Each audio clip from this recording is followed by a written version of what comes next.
시선집중 특별판 천기 누설.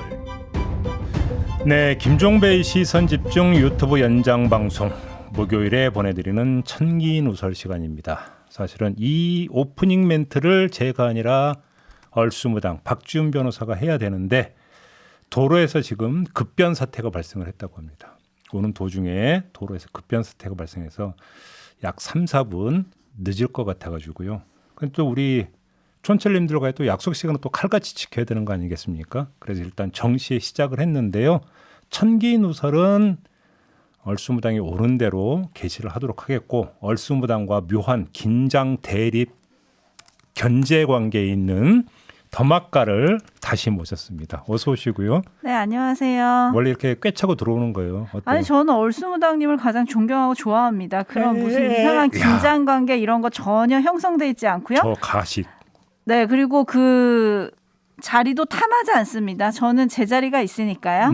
하긴 그죠? 매일 출연하시니까 JB. 네, 아니 뭐 제 자리도 박 근데 변호사님께 드릴 의향이 있습니다. 아니 박변은 상당히 의식 많이 하던데 우리 더마카. 아, 그래요? 저는 전혀 의식을 안 해요. 왜냐하면 지금 나행이님이 박지훈 변호사 연예인 스케줄 쓰러지실 것 같습니다라고 걱정을 해줄 정도로 그분은 이미 연예인이자 셀럽이시잖아요. 아, 저랑은 비교가 불가능하고요. 체력 관리를 어떻게 하는지 그건 진짜. 그러니까요. 지금 경복고님이 돌려막기라고 해주셨는데, 네, 맞아요. 더마카 땜빵이고요. 이런 말 쓰면 안 되지. 네, 돌려막기 맞고요. 네. 자, 권성민님이 라디오에서 유튜브로 갈아탔습니다. 천기누설 포에버라고 해주셨는데, 고맙습니다. 천기누설 조금만 기다려주세요. 오늘도 아주 재미있는 얘기 네. 기다리고 있으니까 조금만 기다려주시고요. 박명희님이 김종인 나왔나요? 안 들으셨구나.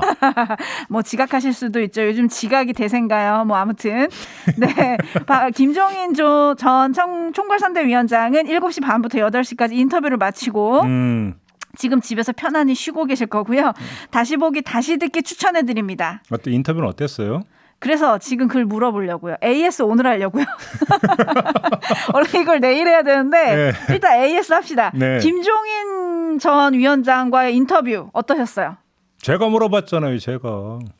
아니, 근데 거의 그 20 몇 분을 했잖아요. 그렇죠. 라디오에서 인터뷰 20 몇 분이면 엄청 긴 거거든요. 저는 사실 1초도 지루하지가 않았는데. 그러니까 시간이 모자라. 항상 제가 무능해서 그런가? 네, 그러니까 시간이 모자랐죠. 그 얘기 하실 줄 알았어요. 내에 그렇게 그 방점을 주고 그렇다고. 그런가요? 뭐 그거는 네, 알아서 판단하시고요. 네. 자, 시간이 더 있었다. 그러면 이걸 꼭 물었어야 되는데. 뭐가 있어요? 이렇게 또 훅 치고 들어오네. 제 역할이에요. 네. 저는 있잖아요. 네. 궁금했던 게 지나간 일은 지나간 일이고 네. 앞으로 일이 더 궁금한 거잖아요. 그러면서 저는 재미난 게 어떤 게 이제 11월 5일에 이제 그 대선 후보 선출이 되고 11월 말에 한 번, 12월 말에 한 번. 네. 변곡점이 있을 거다라고 자기는 전망을 했다라는 거잖아요. 네. 그래서 이제 1월에 무엇을 해야 될지 프로그램도 짜놓고 있었다고 이야기를 했잖아요. 네. 왜냐하면 이제 설 연휴를 이제 딱 겨냥을 해서 그랬죠. 그래서 앞으로 어떻게 되는지가 저는 되게 궁금했거든요. 이분이 어떻게 전망을 할지 이제 판이 이렇게 이제 되어 버렸는데 여기서 말을 아끼시대. 전 아끼실 줄 알았는데. 그래요? 왜냐면 어제 기자들 질의응답에서도 그거는 난 이제 뭐 떠난 사람인데 앞으로 그런 건 안 한다. 이렇게 얘기를 했거든요. 하지만 제이비가 물어보면 답할 줄 알았는데 근데 답을 안 하시더라. 요거 좀 궁금했고 저는 사실 미래형보다는 약간의 과거형이 좀 궁금해가지고 선대위 합류하시기 전에 사실은 합류를 안 하려고 꽤 버텼는데 그게 뭐 밀당일 수도 있었지만 꽤 버티셨잖아요. 그러다가 전격적으로 합류를 선언을 했는데 그때 윤석열 후보가 뭘 약속했는지 진짜 궁금했거든요. 울산에서 전화했을 때 도와주십시오라고 했더니 김종인 위원장이 오케이 했다. 이 보도는 나왔는데 아주 구체적으로 뭘 요구를 했고 뭘 약속을 했는데 그래서 오케이를 하셨을까 궁금했는데 그걸 안 물어보시더라고요. 글쎄, 그럴까요? 제가 볼 때는 잘 모시겠습니다 수준에서 그쳤을 것 같은데요. 진짜요? 그런데 네. 가셨어요? 궁금했어요. 그렇구나. 네. 그리고 지금 또 어떤 분은 이석기님이네. 오늘 인터뷰의 총론은 미련이었습니다라고 정리를 해주셨네요. 김종인 위원장의 말에서 미련이 묻어나왔다. 네, 그랬나 봐요. 그러니까요. 그러니까 뭔가 그 한마디로 얘기하면 뭔가 지금 뭐 제대로 보고 받은 것도 없고 그죠? 네, 맞아요. 그래서 오늘 인터뷰에 저는 가장 기억이 남는 말은 난 몰랐어요. 이거였어요. 왜냐하면 언론에서 상황이라고 엄청 보도를 했었잖아요. 그러니까. 근데 오늘 인터뷰의 결론은 상황은 아니었다. 예. 그러니까 상황도 두 종류가 있거든. 그 세종대왕의 상황이었던 태종은 엄청 실권자였지만 네. 태종의 형의 또 상황이었잖아요. 태종의 형도 상황이었잖아요. 태종의 네, 네. 실권이 전혀 없었거든요. 그러니까요. 정종, 그죠? 음. 정종. 그런 거 놓고 보면 상황이라고 해서 다 상황이 아니다. 이런 걸 좀 확인을. 저는 그거 3프로 TV 얘기가 또 나왔잖아요. 네, 그러니까요. 저는 결정적인 게 이제 족발집에서의 그 공약 발표로 그렇게 알고 있었는데 네. 그게 아니더만 3프로 TV에서 결과를 보고 상당히 화가 나셨던 것 같은데요. 그러니까 저는 또 그게 이해가 또 잘 안 됐는데 왜냐하면 김종인 위원장은 사실은 자타 공인 경제 전문가잖아요. 3프로 TV는 일반 정치 프로그램이랑은 다르잖아요. JB가 묻는 질문이랑은 분명히 다를 거란 말이에요. 거기는 경제 전문가들이 보는 프로그램이고 경제 전문가들이 묻는 프로그램이잖아요. 근데 경제 전문가인 김종인 위원장한테 조언을 구하지 않고 나갔다? 그럼 이건 해석은 딱 하나밖에 없죠. 뭐죠? 그 김종인 총괄 말고 윤석열 후보 주변에 있던 어떤 인물이 내가 더 잘 알아. 아하. 라고 하지 않고서는 그럴 수가 없겠죠. 그게 누군지는 알 수가 없죠. 그러니까요. 그러니까 하여튼 그게 좀 인터뷰할 때 좀 놀라웠다. 뭐 이런 생각이 있었고요. 반면에 또 어떤 분은 그런 평가를 해주시기도 하시더라고요. 김종인 위원장님이 오늘 조금 말씀을 아끼신 것 같다. 그래요? 뭔가 하고 싶은 말은 더 있는데 예. 뭔가 조금 그러면 아껴둔 것 혹시 같다. 그게 이제 다시 총괄로 돌아갈 수 있다라는 미련 때문이라고 생각하세요? 그거라기보다는 혹시 그런 걸 그러니까 그런 미련을 정말 갖고 있다면 제가 볼 때는 부질없을 것 같은데. 아니 그런 건 아닌 것 같고 지금 유심님 같은 경우도 감정이 안 실린 인터뷰던데라고 해주셨는데 약간 조금 헤어졌잖아요 어제. 어제 헤어졌는데 바로 이렇게 확 칼을 꽂을 수 없으니까 약간의 아직 현실감이 안 온 건가? 시간이 좀 필요한 게 아닌가 이런 생각했거든요. 예. 지금 들어오신다. 문소리가 들렸어요, 여러분. 예.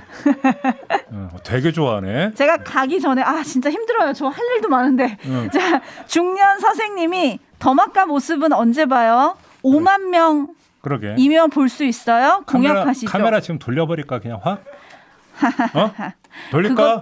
그것도 갑질 119에 신고할 사항입니다. 그런가요? 오셨어요, 박 변호사님. 네, 안녕하세요, 안녕하십니까? 전 이제 갈게요, 여러분. 청기누설에 시선 집중하세요. 빨리 가. 왜 지각을 하고 난리야 도대체? 참 오랜만에 지각한 것 같습니다.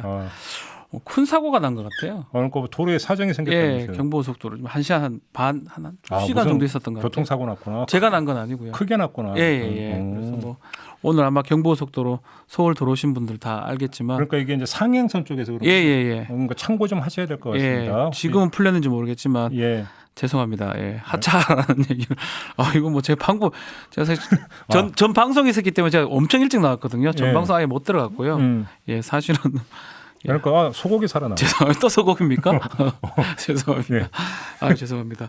아마 오다가 제가 김종인 전 위원장 인터뷰도 잘 들었고 많은 얘기들이 목소리에 담겨져 있는 것 같아요. 그러니까 결국은 이 청기누설에서 왜 지적했던 조금 전에 더마카가 그렇게 지금 인터뷰 못했다고 구박하고 왔잖아요. 지금. 죄송합니다. 인터뷰 너무 잘하셨고요.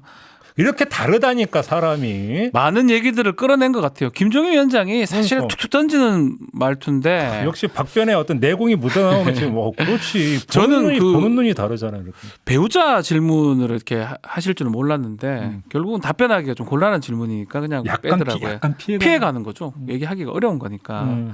근데 뭐 어쨌든 간에 결국은 딱 하나였어요. 소통 문제였죠. 그러니까요. 그거가 안 되니까 어떻게 합니까 그거는. 제대로 보고받은 게 하나도 없던데. 그게 문제인 거예요. 저도 뭐 여러 얘기를 많이 들었는데 육본부장이 문제라고 하더라고요. 그 육본부가 총괄선대위원장한테 전혀 보고가 안 들어가니까 대표도 대표지만 선대위원장이 대부분 일어나는 사고 터지는 일을 몰랐다라는 거거든요. 그러니까. 그래서 3프로 TV 나가는 것도 몰랐죠. 그게 말이 됩니까? 3프로 TV 이재명 후보 측은 벌써부터 검토가 돼가지고 나가야 되니 말아야 되니 문제가 뭐니 이거 다 따졌는데 그러니까 지 마음대로 나가버렸다는 거거든요. 그런 게 아마 선대위 해체되고 뭐 쇄신되는 계기가 아니었나 싶은데 오늘 뭐 저는 인터뷰 들으면서 네. 김종인 위원장님도 속에 든 게 많았었구나 생각이 좀 들더라고요. 그러니까 네. 예, 맺힌 게 되게 많았던 것 같아요. 자, 선대위 해체가 됐는데 국민의힘 얘기를 좀 해주셔야 될 것 오늘 같아요. 그 얘기 좀 정리를 해야죠. 네네. 그래서 어제 있었던 선대위 해체, 김종인 결별 그 조치를 한마디로 정리하면 저는 이렇게 말씀드리겠습니다. 삼두 체제를 끝장내고 황제 체제를 열기 위한 비상계엄령 삼두면 선포였다. 삼김 말하는 거였었죠. 삼두라고 한다면 아니, 김종인, 이준석, 윤석열. 네. 삼두 체제가 이제는 아니고 황제 체제로 가기 위해서 계엄령을 선포한 것이다. 아하. 저는 이야. 이렇게 정리를 하겠습니다. 네. 왜 이렇게 정리를 하는지 지금부터 하나하나 좀 말씀을 드리죠. 네. 윤석열 정치를 상징하는 키워드를 꼽으라면 그게 뭘까? 뭐죠? 응징입니다. 아, 응징이다. 응징. 이건 뭐냐면 제가 뇌피셜로 꼽은 게 아니고요. 네. 그 시사인이 있잖아요. 시사주간지. 네. 시사인 연말에 발표된 기사 하나가 있는데요. 윤석열의 말 분석하니 응징의 리더십 보인다라는 제목의 기사가 나왔는데 나오네요. 이게 시사인이 아르스 프락시아라고 하는 업체와 공동으로 당내 경선 토론 과정에서 쏟아냈던 윤석열 후보의 말을 네. 텍스트 분석 프로그램을 이용해서 분석을 했어요. 담론 지도를 만든 거죠. 네. 그 결과를 기사한 건데 간략히 추격해드리면 윤석열 후보의 담론 지도에서 정책 비중은 되게 낮았고 네. 모든 문제는 문재인으로 통했고 문제의 해결을 상징하는 키워드가 바로 응징이었다.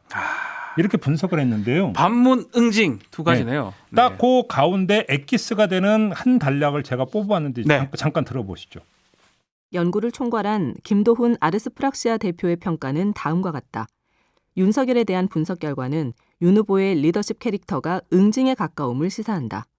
누군가를 응징함으로써 권위를 세우고자 하는 것인데 대내적으로는 정적이, 대외적으로는 북한이 그 대상이 될 가능성이 높다. 우려되는 부분은 응징을 표현하는 키워드가 조치라는 것이다. 조치는 법과 행정의 용어인데 표면적으로는 사심과 감정이 배제된 객관적인 행위라는 뉘앙스를 갖고 있다. 그러나 뒤집어 보면 조치가 권력을 가진 개인의 사심과 의도를 정당화하는 용어가 될 수도 있다.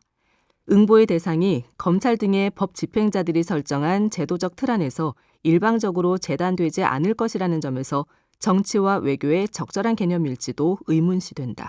응징. 딱 이렇게 분석을 했어요. 네. 자, 이 분석에서 밑줄 쳐야 되는 대목이 하나가 있는데 누군가를 응징함으로써 권위를 세우고자 하는 것. 예, 권위를 세우는 것. 바로 이 부분이죠. 아하. 자, 이런 성향이 지난 연말에 뭐 확정적 중범죄자니 삼류 바보 정치인이라고 하는 증오의 공격성 발언으로 외화가 된 거고요. 딱 맞아 떨어지는 것 같네요. 네. 그렇죠. 근데 응징 성향이 대외적인 측면에서만 표출된 게 아니라 대내적으로 집안에서도 표출이 됐다라는 거잖아요. 집안 식구를 향해서도. 그렇죠. 그게 바로 뭐예요? 어제 선대위 해체, 김종인 결별. 바로 이거였고 네. 이어지는 이준석 사퇴 압박. 대내적으로도 응징의 어떤 모습이 있다라는 거네요. 바로 그거죠. 네. 자, 그러면 윤석열 후보의 관점에서 한번 봅시다. 네. 이 응징, 윤석열 후보의 관점에서 당연히 정당성이 있다고 보는 거겠죠. 그렇죠. 그게, 응징이 그렇게 응징의 정치를 하는 그게 거죠. 뭘까? 첫째, 권위가 훼손되고 있다라는 거. 아, 자신의 권위가. 윤석열 후보가 볼 때. 네. 아니 김종인 총괄의 기습적인 선대위 해체 시도는 선대위 인사권을 갖고 있는 건 난데 나의 권위에 대한 도전 아니냐. 그래서 윤석열 후보 쪽 인사들이 뭐라고 했습니까? 쿠데타라는 발언까지 나온 거잖아요. 그렇죠. 따라서 자신의 선대위 해체 김종인 결별은 쿠데타를 진압하는 정당방위다. 정당한 방법, 정당방위다. 그렇게 볼 수 있겠네요. 그러니까요. 나의 권위에 대한 도전이. 이 응징은 잘못된 응징이 아니라 정당방위라는 거예요. 네. 와. 두 번째 질서의 훼손인데 네. 이준석 대표가 선대위 밖에서 윤핵관을 공격하고 선대위 인사를 비토하고 선대위 노선을 비판하는 건 선거라고 하는 비상국면에서의 일사불란한 조직 질서를 해치는 이건 이적 행위다. 그렇죠. 따라서 이준석에 대한 사퇴 압박은 이적 행위를 제압하는 정당방위다. 이적 행위를 제압하는 또 다른 정당방위다 이것도. 그렇죠. 아. 이렇게 정당화한다는 것이죠. 이야, 그렇기 그렇게 때문에- 보입니다. 예, 그런 것 그러니까 같아요. 이 응징이라고 하는 것은 정당방위가 되는 것이고 지극히 정당성을 갖고 있는 네. 것이다. 윤석열 후보는 이렇게 생각할 거라는 거예요. 아마도. 네. 그러면 이건 윤석열 관점이고 관찰자의 관점에서 본 응징의 본질이 뭘까? 제3자적 관점이라는 거죠. 그렇죠. 네. 한마디로 데자뷰인데요. 우리 현대사에 참 아픈 비상계엄의 그 경우가 몇 번 있지 않습니까? 그렇죠. 그때 나왔던 비상계엄의 논리와 싱크로율이 거의 99다라는 거예요. 뭐 독재 정부 때 비상계엄을 펴면서 했던 논리의 첫째가 뭡니까? 체제 도전 세력을 척결한다는 거예요. 이것이 윤석열 권위에 도전하는 것에 대한 척결과 매치가 됩니다. 네. 두 번째, 혼란스러운 사회 질서를 정비한다라는 게 두 번째 논리였어요. 딱 맞아 떨어지지 않습니까? 그대로 비슷해 보입니다. 뭐 전두환이나 막정희 그러니까요. 그때 말하는 거죠. 네. 그러니까 데자뷰죠. 네. 그래서 제가 계엄령 선포라고 하는 이유가 여기에 있는 겁니다. 응징이 결국은 뭐 계엄령하고 비슷하네요. 그렇죠. 네.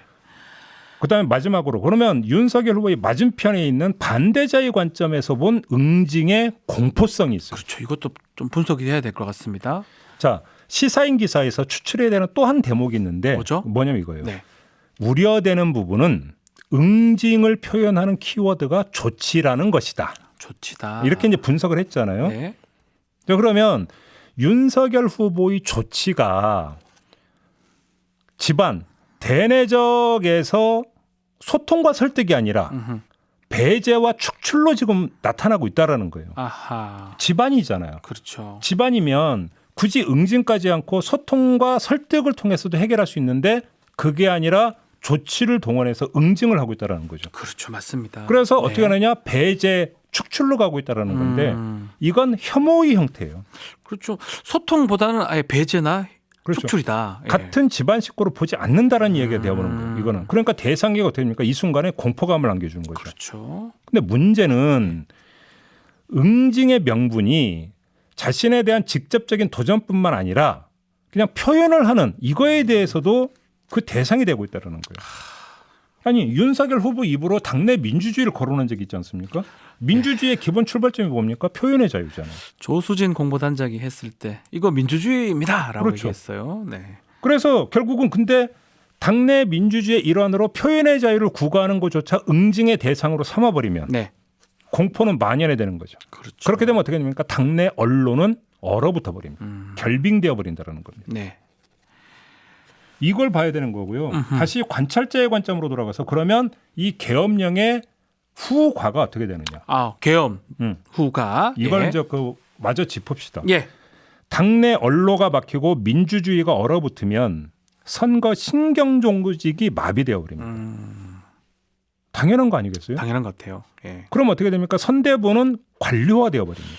왜냐하면 후보의 지시에 따라서만 움직일 겁니다. 당연히. 이렇게 되면은 윤석열 후보를 정점으로 하는 상명하복 체제가 수립되어 오르는 거예요. 그렇죠. 그렇게 되지 않으면 이거는 응징해 버리니까요. 그래서 제가 그런 거죠. 삼두 체제를 끝장내고 황제 체제를 수립하는 계엄령 선포다라고 하는 게 그래서 하는 거예요. 결국은 그래서 이게 논리가 나오는군요. 그러니까요. 네. 그러니까 이렇게 되어 버리면 윤석열 후보 이외의 정치인들의 정치 역량이 발휘될 여지는 제로가 되어 버려요. 아. 왜? 입을 닫아버리죠. 네. 그럼 어떻게 됩니까? 선거운동 역량은 쇠퇴를 하게 되는 거예요. 그렇죠. 혼자 해야 되고 딱 상명하복으로 해야 되니까. 그러니까 명이 떨어진 것에 대한 집행력은 이전보다는 올라가겠죠. 네. 하지만 상상력과 창의성은 격감하게 될 거라는 겁니다. 선거에서 중요한 요소 중에 하나인데 이게 전혀 없어질 것 같아요. 선거운동의 상상력과 창의성은 윤석열의 정치력에 갇혀버리게 된다는 거예요. 그렇죠. 네. 그다음에 두 번째, 후보 눈 밖에서 후보가 어떤 후보의 가시권 밖에 있는 경우에서는 어떤 현상이 발생하냐면 복지부동이 초래된다는 거예요. 뭘 하면 혼나요. 그러니까 복지부동 해야 될 것 같아요. 이게 결국은 뭐냐면 자멸수라는 겁니다. 이렇게 되어버리면 좋습니다. 이해가 됩니다. 이렇게 정리를 하겠고요. 예. 이 맥락에서 마지막으로 하나만 뽑아서 특기사항이 있어서 말씀을 드리겠는데요. 네. 그게 바로 뭐냐면 단일화입니다. 단일화. 지금 예. 국민의힘 안팎에서 단일화 얘기 많이 나오죠. 평론가들이 단일화 얘기 되게 많이 하더라고요. 윤석열 후보 지지율 빠지니까. 지금 벌써부터 단일화 얘기하고 또 뭐 김종인 위원장 같은 경우는 아직 단일화 얘기할 때는 아니다라고 하는 분들도 있고요. 아니 네. 그런데 그렇게 쉽게 꺼낼 얘기가 제가 볼 때는 아니라고. 왜냐하면 그다음에 두 번째 단일화라고 하는 게 한 종류가 있는 게 아니에요. 네. 이게 무슨 얘기냐면 윤석열 후보가 안철수 후보 말고 다른 사람과 단일화할 수도 이 뜻이 아니라 안철수 후보와의 단일화라 하더라도 그건 한 종류가 아닌 게 네. 자, 크게 두 가지가 있어요. 두 가지 첫째, 경로가 있나요? 단일화를 어떤 환경에서 시도하느냐의 측면에서 두 가지가 있는 건데 네. 윤석열 후보가 우위인 상황에서 윤석열 후보가 주도해서 추진하는 단일화가 있어요. 그렇죠. 그렇게 되면 어떻게 합니까? 안철수의 세력을 흡수한다라고 하는 차원에서 단일화가 있어요. 두 번째, 윤석열 후보를 대체하는 카드로서의 단일화가 있어요. 하하. 후자의 단일화도 있겠네요. 단일화의 성격이 하나가 아니에요. 그렇죠. 두 가지예요. 네. 두 가지인데 지금 뭐 그 안팎에서 막 나오는 단일화는 이걸 마구 섞어서 이야기를 하던데 이건 성격이 완전히 다른 거예요. 그렇죠. 아니 첫 번째 같은 경우는 두 번째만 갖고 한번 얘기를 해봅시다. 네. 두 번째, 그러니까 윤석열 대체 카드로서의 단일화. 요걸 가지고 한 번만 얘기를 해보면 네. 조금 전에 제가 그 이른바 계엄령 선포 이후에 국민의힘이 어떻게 이제 그 상황이 전개되고 조직이 어떻게 될지 지금 전망을 하지 않았습니까? 네. 이런 상태에서 윤석열 당신으로 안 될 테니까 안철수하고 단일화를 추진합시다는 얘기를 누가 꺼낼 수 있습니까? 아, 이런 분위기에서는 아무도 입도 뻥긋 못할 것 같은데요. 입도 뻥끗 못하는 네. 분위기가 조성이 되는 거죠. 아하. 그러면 만약에 그렇게 입을 뻥끗하는 순간 어떻게 됩니까? 지금 오늘 말했던 그 얘기가 돼요. 응징받아요. 응징의 대상이 됩니다. 권위와 맞죠? 질서를 해치는 이적 행위로 간주가 돼서 그렇죠. 바로 응징 대상에 대해서 조치가 나오는 거죠. 어디에 이런 얘기를 하냐 이런 상황이 될 거예요. 그러니까 윤석열 후보의 지지율이 계속 빠져가지고 이대로는 안 되겠다. 네. 그러니까 안철수와 손을 잡아서 단일화를 해야 되고 안철수가 후보가 되더라도 받아들여야 된다라는 이런 두 번째 시나리오의 추진은 윤석열 후보를 제외한 그 누가 먼저 깃발을 들 수가 없어요. 국민의힘 안에서는. 맞습니다. 오로지 윤석열 후보가 마음을 비울 때에만 시작될 수 있는 시나리오. 본인만 할 수가 있어요. 나 지금 안 될 것 같으니까 뭐 단일화 한번 안 되면 안철수라도 해봅시다라고 해야지 될 것 같은데. 그러면- 본인 직접. 그러면 직접. 두 번째 시나리오 가능성은 거의 없는 거죠. 없다고 봐야 되겠죠. 끝까지 거의 한다 할 것 같은데요. 자 여기서 그러면 추가로 지금까지 윤석열 후보의 행태를 검찰총장부터 해가지고 네. 쫙 보면 제가 볼 때는요. 사람들이 잘못 알고 있는 것 같아요. 윤석열 후보는 인파이터가 아니에요.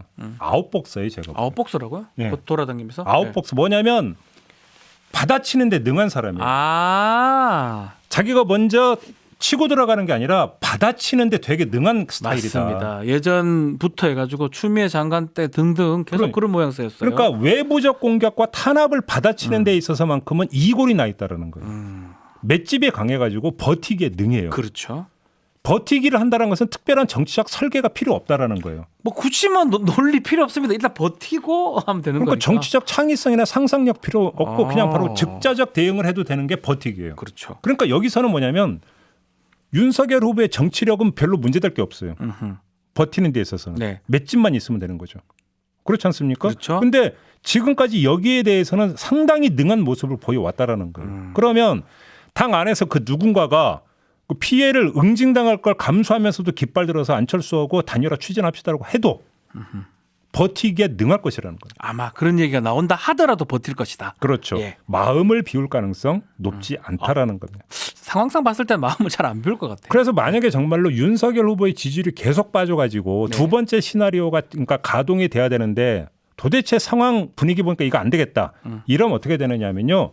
그래서 안철수하고 단일화 합시다라고 깃발 드는 게 아니라 둘 중에 하나라고 할 거예요. 체념하거나 네. 탈출하거나. 오히려 이 가능성이 더 높다고 봐야 돼요. 스타일상 봤을 때는 그렇게 할 것이다라는 거죠. 바로 그 점이죠. 네. 근데 이 가능성마저 그렇게 높지가 않은 게 부자는 망해도 3대는 간다는 말 있지 않습니까? 그렇죠. 그게 지지율이 그렇게 빠지진 않을 것 같아요. 아니 빠지기는 빠진다 하더라도 그 예를 들어서 탄핵 국면 직후에도 홍준표 후보 20%가 넘었어요. 얻었던 득표율을 생각을 해보세요. 20% 넘었습니다. 그래서 완전히 대세가 안철수 후보로 완전히 기우는 상황이 발생하지는 않아요. 제가 네, 볼 때. 네. 그렇기 때문에 되게 어정쩡한 제일 나쁜 상황인데 그게 이런 상황에 대해서 깃발들 여지도 별로 없을 거예요. 네. 이렇게 놓고 본다면 특단의 반장 카드를 모색하는 것도 쉬운 게 아니라는 거예요.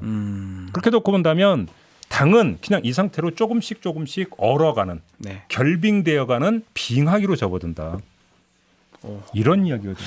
야, 저는 놀라운데 응징의 어떤 포인트를 두고 단일화 얘기까지 짚어 주셨습니다. 근데 네. 저는 많이 공감이 되는 게 직업 자체가 응징의 직업이었어요. 네. 아마 아닐 수도 있지만 그래서 우리 예전에도 한번 얘기했지만 검찰 출신이 바로 하기 어려운 게 뭐냐면 응징 때문에 그래요. 저도 그걸 알거든요. 그거를 사회생활하면서 없어져야지만이 가능한 건데 기본적 마인드가 응징만 해왔어요. 또 응징을 제일 잘한다고 생각했기 때문에. 잘 보아야 될 게요. 네. 안철수 후보가 11월 말부터인가 제가 한번 쭉 찾아본 거 11월 말부터인가 이제 그 얘기를 본격적으로 거론하기 시작하던데 물론 안철수 후보는 이재명 후보까지 묶어갖고 이재명 후보도 변호사니까 네. 법조인 출신들은 과거에 매달려서 응징을 하는 사람들이기 때문에 문제가 있다. 요 얘기를 계속하더라고요. 네. 틀린 말은 아니에요. 그러니까 그래서 약한 고리를 때리는 거죠. 바로 예. 그 점이 약한 고리를 때리는 거. 더 재미난 게 뭐냐면 이른바 그 이준석 대표 성상납설이 가로 세로 연구소에서 네. 나왔을 때 윤호중 민주당 원내대표가 뭐 치고 들어간 줄 알아요? 뭐죠? 이게 원래 수사가 어디였냐? 대전지검인데 대전지검장이 누구냐? 그래서 이두봉 이제는 거죠? 수사기밀까지 흘려가면서 이렇게 응징을 하려고 하는 거냐? 아하. 때리잖아요. 바로 이 점을 가격을 하고 있는 거예요. 지금. 근데 어쩔 수 없는 게 한 20년, 30년을 검찰 생활을 하다 보면 항상 나한테 잘못하거나 법이란 잣대로 응징을 할 수 있는 거거든요. 방금 속보가 떴는데요. 요건 아마 그 아까 제가 JB타임스 얘기하면서 했던 게 있어요. 어제 갑자기 이준석 대표 사퇴 압박 행렬이 살짝 누그러졌는데 네. 왜 그럴까를 분석을 하면서 권영세 사무총장 임명권을 이준석 대표가 갖고 네. 있기 때문에 임명까지를 끝내야 되기 때문에 호흡을 고르는 것이다라고 진단한 바가 있는데 예리하시네요. 조금 전에 지금 속보가 뜬 게 이준석 대표가 권영세 사무총장 임명한 상정을 거부해버렸다. 좀 더 나아가서 이거 진짜 심각한 거예요. 어제 연습 문제가 이거였다고 얘기를 하더라고요. 그러니까. 일부에서는 권영세 본부장한테 지금 선대위 본부장은 됐습니다. 연습 문제가 혹시 사무총장 할 거냐, 누굴 할 거냐가 연습 문제인데 연습 문제를 거부했다라는 거는 사무총장이 권영세 하지 말라는 뜻이었어요. 그래. 그리고 사무총장의 임명 권한은 이준석 당대표가 갖고 있고요. 이준석 대표가 결국 어제 SNS 보면 어제 뭐 성렬폰이라는 그 사태도 있었는데 어쨌든 간에 선대위는 합류를 하지 않고 당무만 하겠다는데 더 무서운 게 뭔지 아십니까? 제가 어제 이준석 대표랑 인터뷰를 좀 했었거든요. 네. 그 성렬폰 사고 일어날 때 저랑 인터뷰를 하고 있었는데 이준석 대표가 아마 멘붕이 좀 왔던 것 같은데 만약에 김기현 원내대표가 나가지 않고 있었다 그러면 폰성렬이네 죄송합니다. 성렬폰이 아니고 김기현 원내대표 나가지 않았으면 당대표가 그만두면 김기현 원내대표가 후임자가 될 수가 있는데 예, 싹 다 빠져버렸어요 지금. 대행이 돼버리죠. 그럼 예. 지금 남은 사람이 당대표밖에 없어요. 비대위도 안 된다는 거예요. 이게 지금 당헌 당규상 이준석 대표가 모든 권한을 갖고 있는 상황이 만들어졌어요. 그러니까. 사무총장도 지금 본인이 안 뽑으면 그만인 거예요. 그러니까요. 사무총장이 돈이 오늘 얘기를 하셨지만 제일 중요한 자리거든요, 사실은. 바로 그 점 때문에 참 이거 뭐 어떻게 됩니까, 사무총장 이거? 임명 절차까지는 끝내놓고 뭔가 이제 그 결정을 보려고 했던 것 같은데 이렇게 임명한 상정을 거부를 해버리면 아니 이준석 대표가 보통 사람이 아닌 것 같아요. 이러면 자 다시 경랑에 휩싸일 가능성이 있다. 여기서 다시 또 응징 모드로 갈지. 응징의 해가 응징도 권한이 있을 때 가능한 거예요. 당 대표가 지금 모든 걸 갖고 있다니까 본인이 자진 사퇴 안 하는 이상은 응징이 안 돼요. 죄를 진 사람한테는 응징이 가능하지. 모르겠습니다. 야 속보 보니까 또 깜짝 놀랄 일이네요. 그러니까요.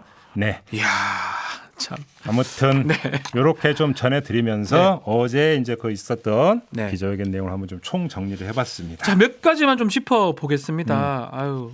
요거는 꼭 말씀을 좀 드리고 싶어요. 오늘 37,000명. 어우, 이렇게 많은 분들이 보시네요. 37,000요 동접자가. 깜짝 놀랐는데 그러면 네. 오영숙 TV님께서 여러분 퍼뜩 좋아요 누르고 어있어라고 오시요라고 이제 어제도 말씀하셨습니다. 엊그제 제가 또 이제 청년 선수 고맙다고 이제 하면서 구독 얘기를 했더니 제가 댓글 보니까 어떤 분이 그랬더니 안 누르면 삐질까봐 누른다. 맞아요. 저 엄청 잘 삐져요. 진짜 잘 삐집니다. 이씨. 아니 농담이고. 제가 방송에서도 얘기했거든요. 가끔 삐지세요. 저 네. 뒤끝 장렬에 오요. 한번 그러니까 그 삐지면 한 달 가요. 가끔 삐지시는데. 근데 오늘은 그 얘기 안 할게요. 좋아요, 아니요. 알림, 구독 설정 좀 부탁드리겠습니다. 그때도 이제 호응을 많이 해주셔서 정말 감사드린다는 말씀만 드리고요. 네. 네. 고맙습니다. 아무튼 이거 그래야 힘이 나죠. 사실. 맞습니다. HBYI님인데 박근혜도 응징할 사람이 많은데 이것도 비슷했어요. 배신자를 정말 싫어했었잖아요. 그럼요. 그 눈에서 맥락은 레이저 나올 때 비슷했어요. 보세요. 네.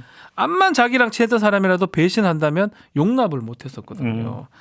자, 윤석열 건의를 세워야 하는데 건의를 세운 게 말장난 같습니다. 건의를 세운 각태호님께서 이건 언어의 유희다. 주셨습니다. 온집님께서는 저랑 똑같이 생각이 똑같아요. 검사의 사명이 응징입니다. 결국 검사 출신. 그래서 머털도사님이 청기누설 이미 이전부터 이것 때문에 검사가 정치하기 어렵다는 거예요. 뭐 홍준표, 뭐 건영세 이런 사람도 검사 출신이긴 한데 돌아 지금 이제 일반인 그분들은 그 사람들은 그래도 다른 이제 거죠. 검사모를 몇십 년 동안 다 뺐죠. 거의 다 뺐죠. 근데 이렇게 돼버리면 자꾸 선악구도로 정치를 하려고 하면요 정치 살벌해져요. 그렇죠. 안 돼요. 예. 자기는 선 남은 악이라 하면 절대 안 되겠죠. 그러니까요. 자, 뭐 심성명께서는 응징 정당방위 결국은 밥그릇 자리 싸움이라는 거네라고 하시고 검찰이 대한민국을 접수하려는 시도 중 시민과 대치하는 상황 애플 향기께서 말씀을 주셨습니다. 이거는 한번 봅시다. 굴러온 돌이 박힌 돌을 다 빼버리네. 잘 돌아간다 국힘. 정민영님께서 이것도 비슷하게 보는 거죠. 자기 기준이 응징이 있기 때문에 내부적으로 나랑 안 맞는 기준이면 어쨌든 간에 배제하거나 제거하는 게 차라리 정치 네. 내공이 있고 기반이 있으면 네. 아까 응징이 아니라 설득 모드로 갈 수가 있죠. 왜냐하면 설득은 누가 할 수 있는 거냐면 자신감 있는 사람이 하는 거죠. 그렇죠. 응징은 자신감이 없기 때문에 자기 방어 차원에서 나오는 행위일 수도 있는 거예요. 어제 뭐 인사가 그 얘기를 하더라고요. 그런 것들을 할 수 있는 사람이 우리나라에서 2명의 정치인이 있었다 그러더라고요. 박정희하고 김대중. 근데 김대중은 이제 아주 리더십을 발휘. 박정희는 또 다른 어떤 의미에서 그걸 했기 때문에 네. 통합이 가능한데 그냥 응징밖에 못한다고 일반적인 사람들은 네. 그렇게 얘기를 하더라고요. 그렇죠. 김대중 대통령의 언변은 워낙에 그 전설로 남아있고 예. 설득 안 당하고 힘들죠. 박정희 대통령은 뭐가 들고 있었죠.